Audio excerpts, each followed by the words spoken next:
Hello friends, very good morning and welcome to ISCS के English के practice session में आपका स्वागत है। दोस्तों, चलिए हम लोग आज प्रैक्टिस शुरू करते हैं। आज सिर्फ 15 सवाल हैं, 15 क्वेश्चंस हैं और इसमें 10 कॉमन एरर्स हैं और 5 ईडियम्स एंड फ्रेजेस हैं दोस्तों। तो थोड़ा एक्सप्लेनेशन पार्ट थोड़ा ज़्यादा होगा दोस्तों और बहुत ही इम्पोर्टेंट सवाल है। तो चलिए हम शुरू करते हैं आज का प्रैक्टिस सेशन। पहला सवाल कॉमन एरर से, the captain asked the player to play well lest they would lose the game.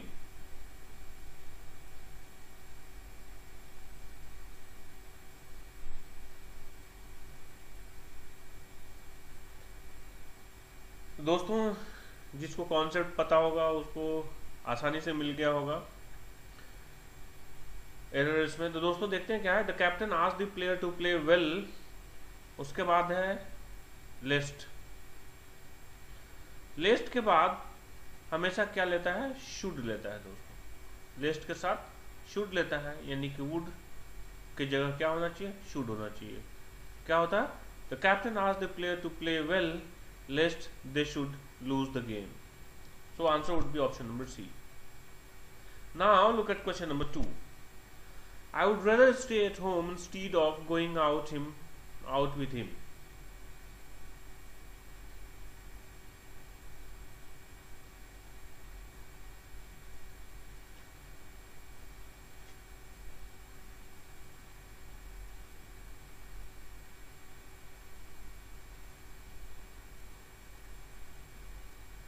तो दोस्तों चलिए देखते हैं। अगर सेंटेंस में क्या हो, वुड रेदर हो, हैड बेटर हो, तो इस केस में कंपैरिजन जब करते हैं हम तो यहाँ पे देन का इस्तेमाल करते हैं। ठीक है दोस्तों, तो इंस्टीड ऑफ नहीं होके यहाँ पे क्या होगा? देन होगा।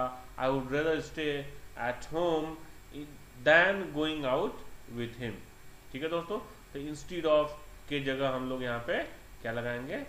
देन लगाएंगे। ठीक है, so answer would be option number B. Now look at question number 3. I wonder that government will approve my project or not.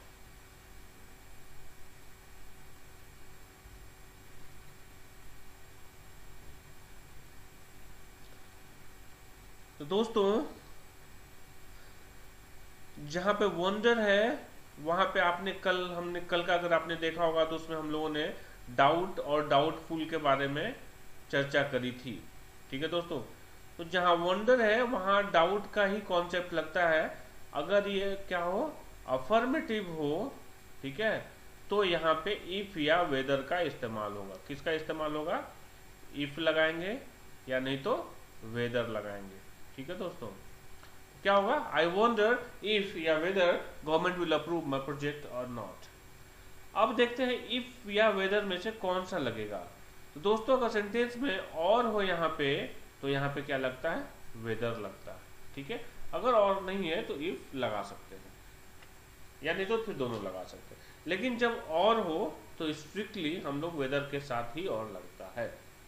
So answer would be option number B, जहां पे हम that को weather से replace करते हैं। Now look at question number 4. Both Ramesh as well as his cousin took part in the marathon conducted in Mumbai a few days back.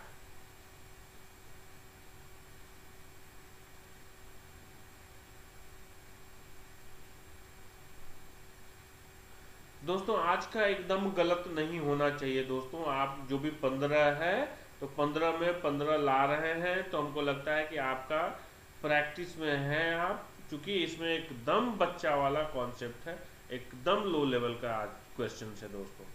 ठीक है, एकदम बेसिक्स हैं। अगर इसमें आपसे अगर गलती हो रही है तो इसका मतलब आप प्रैक्टिस में नहीं हैं।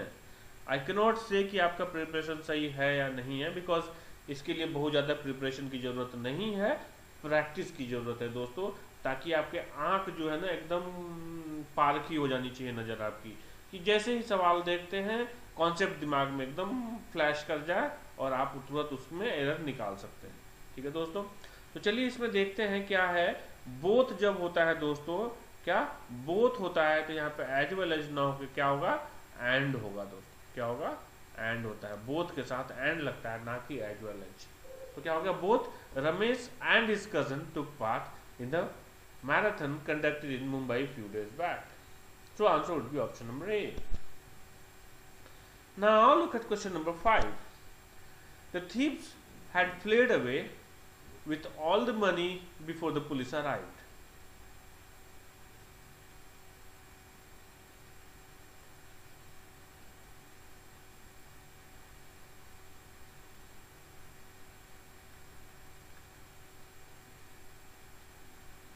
So friends, एकदम आसान सवाल है, चलिए देखते हैं।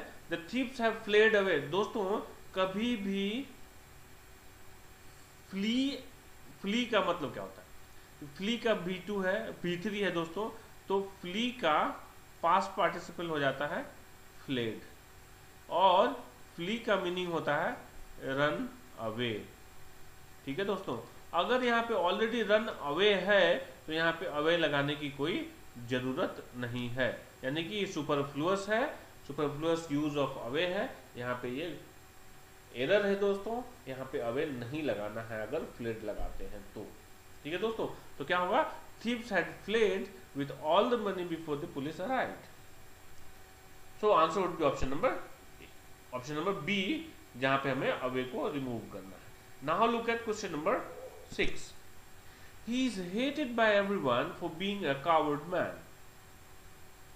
Very simple question दोस्तों। इसमें अगर आपने कोई गलती करी है आज, तो इसका मतलब दोस्तों you are not doing justice to your preparation, not at all.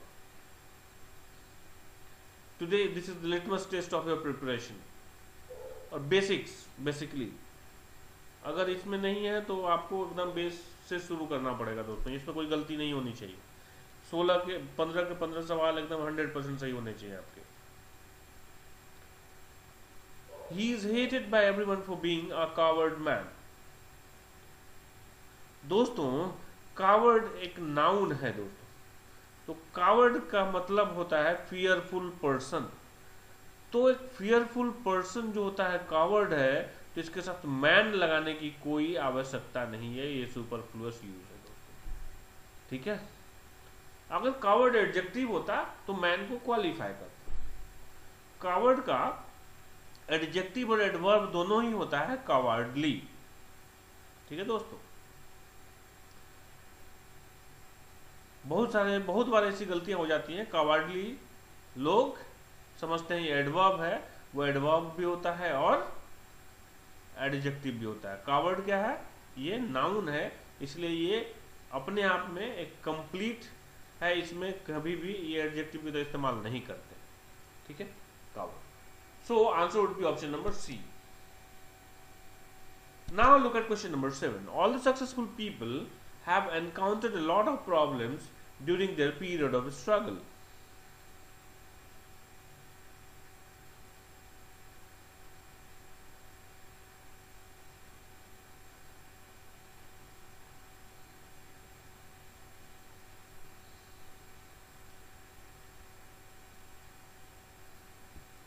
तो दोस्तों अगर आप प्रैक्टिस में है तो ये भी एकदम आराम से आपने बना लिया होगा दोस्तों, एकदम इजी क्वेश्चन है, एकदम इजी क्वेश्चन है दोस्तों।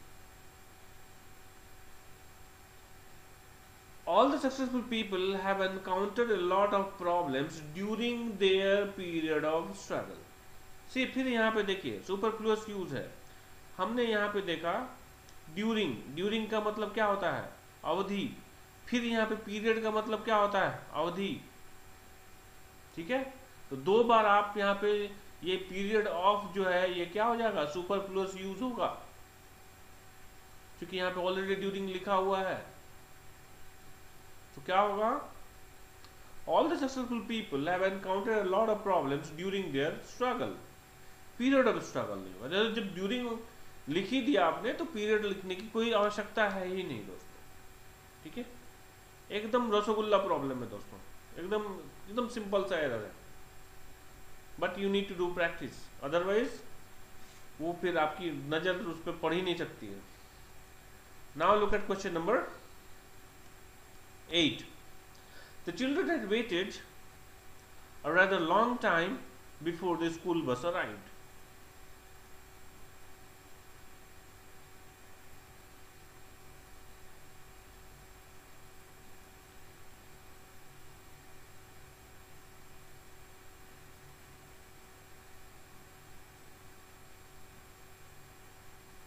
दोस्तों अगेन जिसका बेसिक्स क्लियर होगा एकदम बना लिया होगा उन्होंने. The children had to wait a rather long time before the school bus arrived. दोस्तों the children had to wait, no problem यहाँ से यहाँ तक. a rather long time इसमें थोड़ा कॉन्सेप्ट है दोस्तों, लेकिन इसमें प्रॉब्लम नहीं है. Before the school bus arrived, इसमें भी कोई प्रॉब्लम नहीं, बिकॉज आपको पता है the children had to wait यहाँ लग गया, और यहाँ पे बिफोर सिंपल पास्ट टेंस लग गया. तो ये एकदम सिंपल सा. अगर आपको थोड़ा सा प्रॉब्लम अगर नजर आ रहा होगा और रैदर लॉन्ग टाइम में, तो चलिए कॉन्सेप्ट जान लेते हैं. देखिए दोस्तों, यहाँ पे हम आर्टिकल लगाते हैं ए प्लस रैदर प्लस यहाँ पे एडजेक्टिव लगा दीजिए और नाउन लगा दीजिए दोस्तों. ठीक है, तो आप जो देखिए यहाँ पे रैदर के पहले भी आर्टिकल लगा सकते हैं, और नहीं तो आप क्या कर सकते हैं, रैदर प्लस ए या an plus adjective plus noun लगा देते हैं. ठीक है, देखिए रैदर के पहले ए ही हमेशा लगेगा, क्योंकि आर कभी भी एन लेता नहीं है. लेकिन रैदर के बाद अगर कोई आर्टिकल लगाते हैं तो ए या एन ले सकता है based on the sound of the adjective. याद रहे दोस्तों, इसके बाद नाउन होना जरूरी है, क्योंकि आप जानते हैं जहां पे नाउन है वहां आर्टिकल है, जहां आर्टिकल है वहां नाउन है. ठीक है, so answer is no error. Answer is option number D. Now look at question number 9. On being asked about his health, Shekhar said that he was quite all right.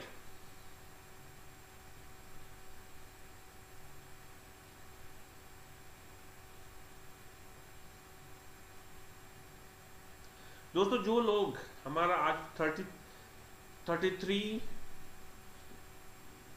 Set है, 33rd set है ये आज का. ठीक है दोस्तों, तो अगर जो लोग रेगुलर अगर बनाए होंगे उनको आज कोई प्रॉब्लम नहीं होगा.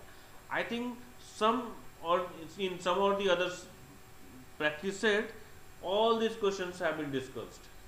All these questions have been discussed in some or the other ways. Sentence थोड़ा सा उल्टा हो, उलट पलट के हो, लेकिन वो एकदम जरूर हुआ. तो इसीलिए मैंने काइंड ऑफ एक आज रिवीजन किया. अगर इसमें अगर आपने पहला भी देखा होगा, दूसरा देखा होगा, तीसरा देखा होगा, तो वो एकदम इजी होगा ये आज का session.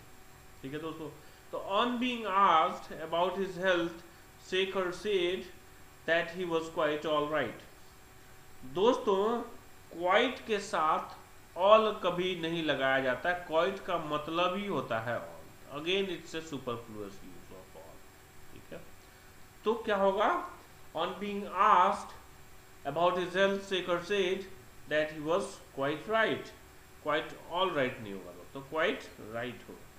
So answer would be option number C. Now look at question number 10. The boy was very pleased with the new designation as he had worked very hard for it.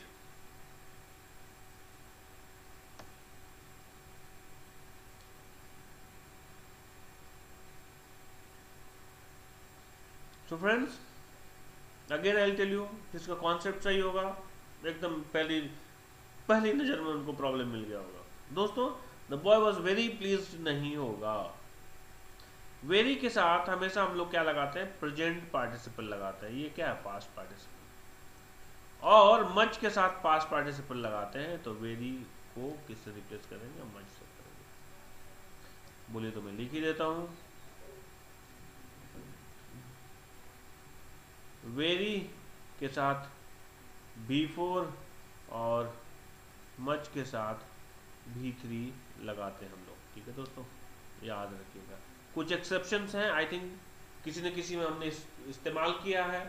जैसे very में कुछ exceptions हैं जिसमें V3 लगाया जाता है, जैसे very tired, very contented, very exhausted, very perplexed, ये सारे क्या होते हैं, वेरी के साथ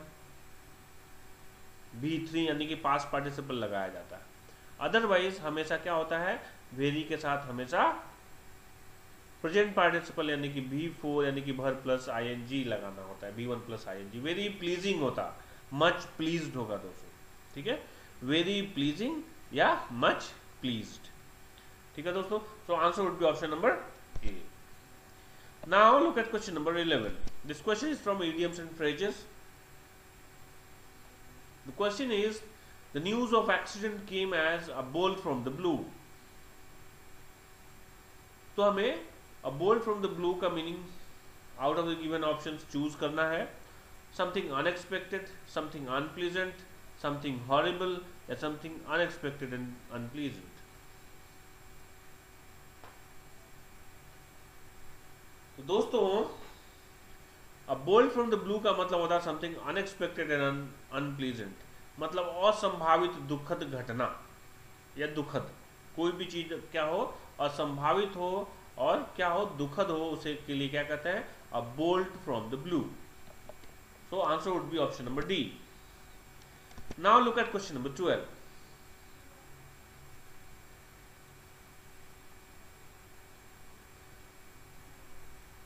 He has resigned his job and burnt his boats so far as government service is concerned. तो burnt his boats का मीनिंग इस चार ऑप्शन से निकालना है, क्या है, felt dejected, blasted his hopes, ruined himself या left no means of retreat।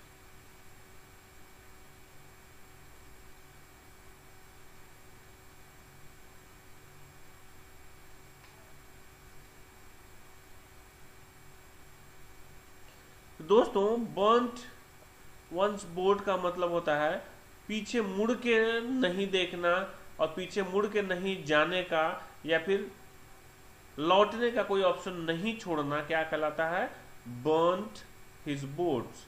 If someone has burnt his boats का मतलब ही has left no means to go back. Okay, so answer would be option number D.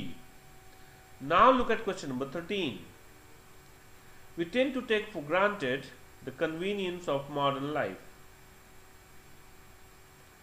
तो tend to take का meaning निकालना out of the given options, to consider, to admit, to accept readily या to take care of.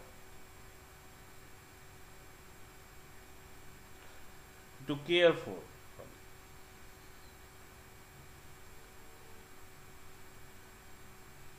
दोस्तों we tend to take for granted the convenience of modern life, इसमें tend to take का मतलब क्या है, to accept readily।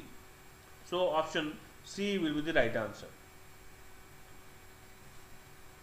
दोस्तों again I'll tell you today कि idioms and phrases को याद करने का सबसे साधारण, सबसे असरदार तरीका है दोस्तों, आपको जब मीनिंग पता हो जाए कि इस idioms और phrases का यही मीनिंग है, तो उस मीनिंग के आधार पर आप खुद का एक दो सेंटेंस अवश्य बना लें, ताकि आप रोजमर्रा की जिंदगी में उसको इस्तेमाल भी कर सकते हैं और इस तरीके से आप एग्जामिनेशन के लिए रेडी भी हो सकते हैं।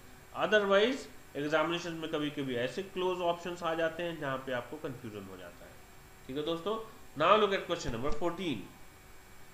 Helena was over head and years in love with Demetrius. So over head and years का मीनिंग हमें फाइंड करना है। ऑप्शंस है केयरफुली, कंप्लीटली, ब्रिलियंटली या cautiously.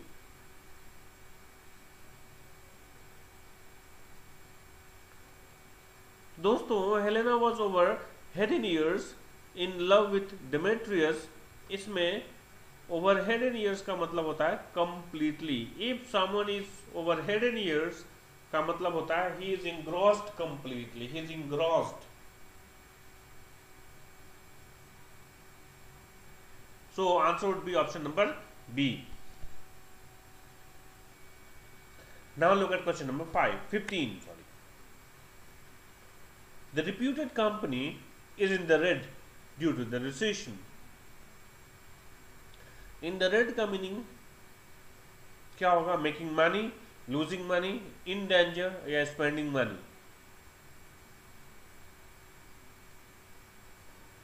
If somebody or some company, some organization is in red, means that person or that company is losing money, means it is in loss or he is in loss.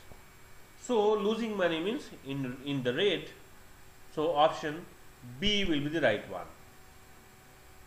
तो दोस्तों आज हमने सिर्फ 15 ही सवाल रखे हैं, क्योंकि हम लोग रैपिड फायर राउंड है काइंड ऑफ, जहाँ पे हम लोग एकदम पुराना जितने भी था उसको हमने रिवाइज कर लिया. अभी तक जो इम्पोर्टेंट सवाल थे उसको हमने एक स्लाइड में डाल के आपका रिवीजन कराया.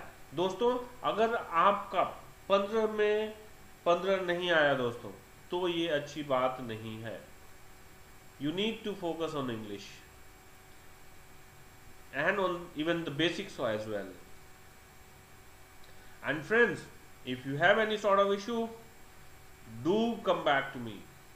I'm always there with you. किसी भी तरह का प्रॉब्लम इंग्लिश में हो दोस्तों, आप जरूर लिखिए कमेंट बॉक्स में. बेस्ड ऑन योर प्रॉब्लम मैं उसके सोल्यूशन को लेकर जरूर आपके समक्ष हाजिर रहूंगा और आपकी सहायता भरपूर करूंगा. ठीक है दोस्तों, thank you very much. Thanks a lot for watching our video.